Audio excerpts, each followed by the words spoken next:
Beverly, put me through to the tax people them. Yeah, because they were supposed to receive my tax return already, you know. And me want my money, right, because it don't go down, so, right, put me through. Okay. Yeah, it's ringing now. Thanks, Beverly. Hello. Hi, this is Miss Sam. We have an adult entertainment business. Yes, the bachelor parties. I mean, notice me putting me claim from about 6 weeks ago, and I know, Mrs. Me not get a little bit. What's going on?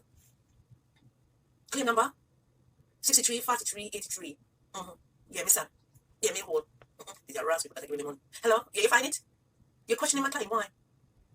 Because it seems a little bit too wild and ridiculous. Why? Yes, me I claim the donkey. The donkey have big business to me. Yes.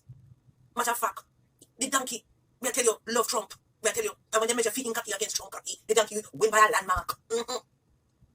Me claim vegetable. Yes, organic vegetable for the donkey. We have to treat the donkey good because the donkey are bringing the money. So it's nothing weird about it. Are you weird? Right. Why not go under the mother? Go arrest Trump. Feel all the taxes him not pay for how much he is. And he must scam everybody. You know, see what go on in a DC.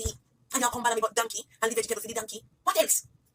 The midgets when me I claim for garments. Yes, clothes is entertainment. You think it's easy for me to find sexy, nice clothes? For the midget them.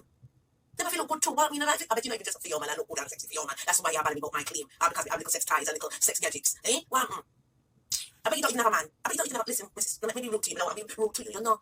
I bet you don't even have nobody, you're not it, you're not me. You're salt. Let me tell you something, right? Just pass the claim and send me the money. Else we have to find yourself down at your office. You understand? With the donkey.